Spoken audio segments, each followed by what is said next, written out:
the President has said multiple times inside his framework for discussions of this, and I just want to lay out that these are not comments or statements that I make in a vacuum or make without direct consultation with our team. So President Trump's national security team, from Mike Waltz to the Vice President to Secretary of State Marco Rubio, we're all on the same page. And our job is to ensure that our Commander-in-Chief, the President of the United States, has the full spectrum of options to bring this conflict, bring the killing to an end.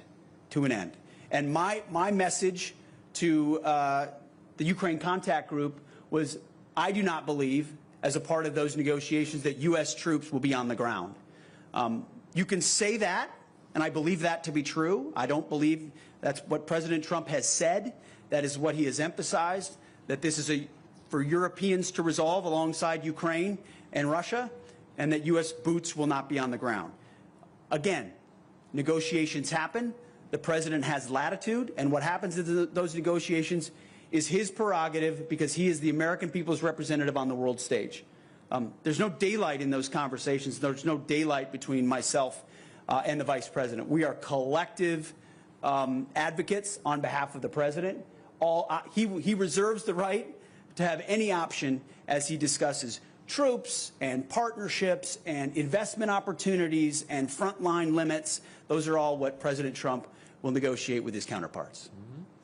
Bardzo dziękuję, bo negocjacje się zaczynają. Negotiations just started. I would like to thank for this question. The negotiation which the President Trump chairs is just the first step. We've talked about it. Well, some thought that this is the finale, that this is the end.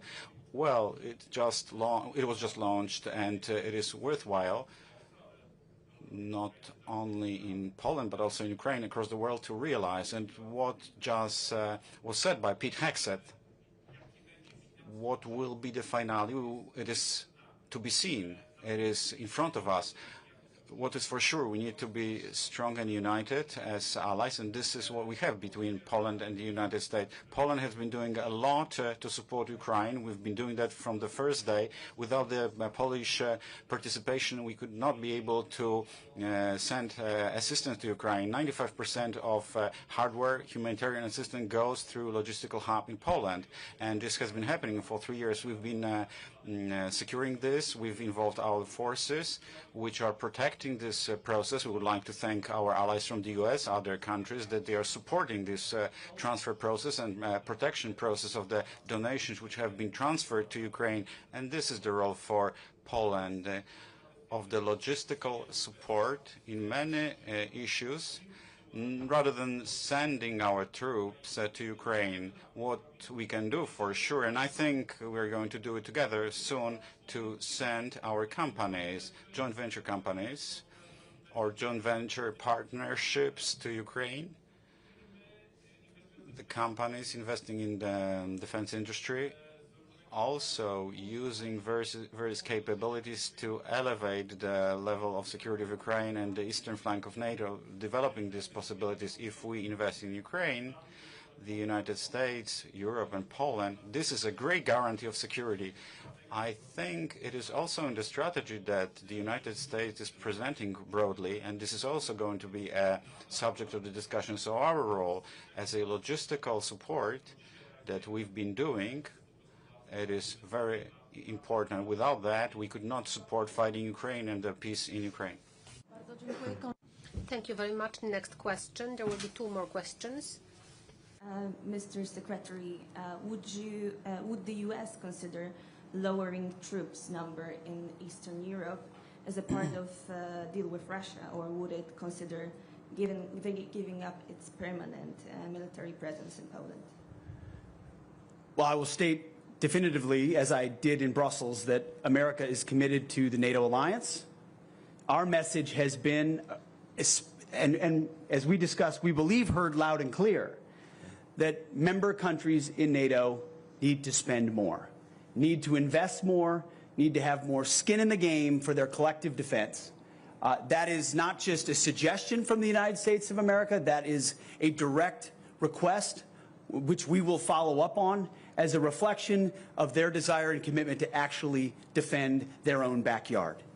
That's a serious aspect of NATO becoming a serious alliance in the future. As I mentioned, you can have as many flags as you want, but if you don't have hard power, you're not an actual alliance. And unfortunately, our adversaries look at that and they judge accordingly.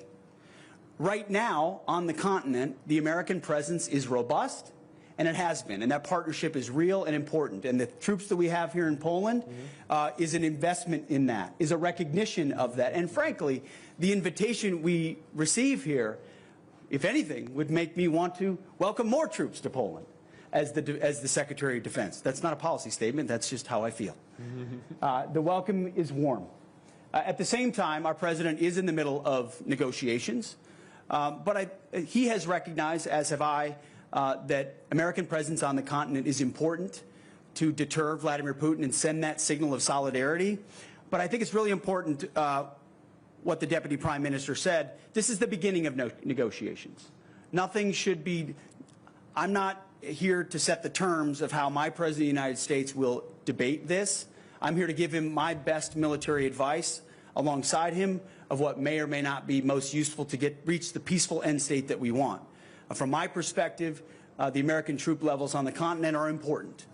What happens 5 or 10 or 15 years from now is part of a larger discussion that reflects the threat level, America's posture, our needs around the globe, but most significantly, the capability of European countries to step up. And that's why our message is so stark to our European allies. Now is the time to invest, because you can't make an assumption that America's presence will last forever. America has to stare down a lot of threats, to include, as I've mentioned, the Communist Chinese. And if that's the case, then countries like Poland and others will continue to step up. But as of today, we are very proud of our partnership in Europe. Thank you. Ostatnie pytanie, Fox News, bardzo proszę. Tomlinson, Fox News. These questions are for both you gentlemen. Do you believe the warnings from NATO allies that allowing Putin to keep Ukrainian territory will one day embolden him to launch future attacks or perhaps even invade the eastern flank of the NATO alliance? Is this Yalta 2.0 or perhaps even Munich 2.0? Do you trust Vladimir Putin to live up to any potential agreement? And finally, in light of the Russian drone attack on Chernobyl last night, should there be a ceasefire during these negotiations? Thank you. Do you want to go? Go ahead. Well, what I believe is the strength which protects us from evil. Only strong we are able to defend ourselves from Putin. Only strength deters in our freedom. Our freedom will not be protected by beautiful words, by diplomatic meetings. Our freedom and independence will be only defended and protected by the strength of our alliance. This is the only thing that can protect us, nothing else, and we'll never have a calm day. There are no calm days across the world. There are only those who have slept the last 30 years, because they thought that they lived in the calm world. The world will never be calm. The world will also always require from us activity. We always need to invest. That we have to remember that Putin or other dictator may come which can threaten our security. It never ends. This is what history teaches us, and I think it was a bit too good for us. For some it was too good. Maybe they didn't have the experiences that we've had in Poland, that they just slept over this time, and right now it's time to wake them up. And the voice which came from Brussels, from Pete Hegseth, more spending, was finally heard. We've been talking about it, we've been showing that, and we need it. Not to replace the American troops in Europe, because without them the world and Europe will not be safe, but to maintain them, to keep them. Europe must show that they want it, not in the words but in the deeds, and many European countries is already doing that, but many more needs to do it, and we want to do it. So there's no other security guarantee than your strength. Well, I appreciate those words, and I agree. First, your second question on a ceasefire. I think the President has stated that that could be part of a good faith aspect at the beginning of negotiations, which the President's goal is to stop the killing, end the violence and the death. Part of doing that could be a ceasefire, and that could be a welcome development. As far as Vladimir Putin being emboldened, he's gonna declare victory no matter what. You can expect that no matter what the outcome is. Thankfully, the bravery of the Ukrainians and allies that came alongside them, especially early in the war, deterred and defeated Vladimir Putin from achieving what he wanted, which was all of Ukraine. So now you have a more defined front line, and whether he declares victory or not will be up to him. Whether he's emboldened it speaks exactly to what the Deputy Prime Minister talked about and NATO's willingness to step up. If NATO's response to this situation is to truly increase capabilities, truly increase inputs and spending, to think more like Poland, to think more like the Baltics, who are closer to the threat and recognize the reality of the threat, then I don't think Vladimir Putin will be emboldened by this outcome. It'll be a recognition that the collective ability of the West to deter him was something that actually happened. Is there trust there? No. I mean, you don't have to operate under a position of trust in order to negotiate a deal. But again, I'm the Secretary of Defense. It's not my job to read the mind of Vladimir Putin. President Trump will be the one at the table with Zelensky and Putin. You don't have to trust somebody in order to negotiate with them. But as Ronald Reagan said, if you don't trust, you need to verify.